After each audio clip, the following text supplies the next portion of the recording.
I would always hear about people who had anxiety attacks, and I just thought, like, that's not even a real thing. But it was only probably 3 years ago that I realized, like, I have anxiety. I have terrible anxiety. I think a lot of us have it. I just think we deal with it all in different ways. As an athlete, I think a lot of us deal with anxiety with intensity. We get louder. If we feel anxious, we yell at the weight before we squat it. If we get anxious, then we might just say, come on, let's go, or just like try to hype ourselves up. And we try to do things that get us out of this anxiety zone, right? Not knowing that it is anxiety. I posted on my Instagram not long ago a quote by Kierkegaard, who is an existentialist philosopher.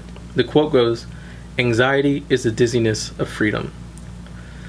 To me, internal anxiety is an alarm that's going off in my body. The same way that when I'm hungry, my body says, Ryan, this hunger alarm is going off, eat. When anxiety alarm goes off, bro, this is your turn. All anxiety is just an alarm saying, like, you are up to make a decision.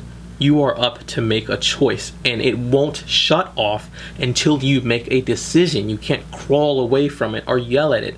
You have to get active. A lot of the times what I've done, and a lot of people do, is that we feel anxiety and we ignore it. What happens with anxiety when you ignore it is it gets louder and louder and louder and louder and more intense until it forces you to have an attack. As Kierkegaard said, anxiety is the dizziness of freedom.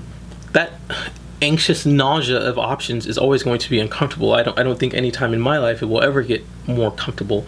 I think it only gets better as I find myself continuing to make decisions. I have to just make a decision. I have to make a decision. What if I make a wrong decision? Then fuck it, it's wrong. Then I know it's wrong. Then I go to the other decision. But I am done and I am over anxiety ruining my day, ruining my life, being just overly anxious with just a bunch of bullshit when all I had to do was just simply make a decision. It is literally, as a conscious human, my duty to make decisions. I refuse to choke game day. I refuse to freeze up on the platform. I refuse to get on stage and forget something because I'm going to lose to anxiety. I refuse.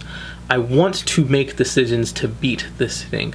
The simple alarm, it's albeit a very loud alarm, a simple internal alarm going off is not going to beat me, and I refuse to let it conquer me. And I refuse to ignore it to the point that it gives me a panic attack. What has worked for me is that I have found that I have had to just simply start choosing when I have anxiety.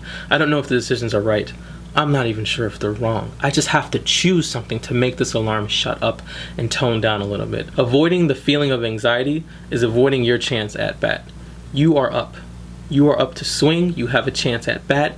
Your moment is now. Move this fucking weight. Push this off you. Go rock your posing routine. Like, this is it. This is it. This is life saying, I've done so much work. This is your time to choose, and don't fucking buckle up and be a fucking coward. The alarm is ringing. Listen to it. Make a decision. It is a bad feeling, yes, but it's part of me, and it won't leave me. All of us, simply need to know that moving forward, when we feel anxiety, there's nothing to fear. It is simply an alarm saying, you motherfucker, make a decision right now. Make a choice. Make a choice or crumble. If you like the video, please like the video. If you don't like the video, it probably gave you anxiety. I don't know. Please leave a comment. I love seeing all the comments. I love getting to all the comments. And please subscribe, because I've been making these videos pretty good and you can't act like they're not good. So, and that's it. See you next week.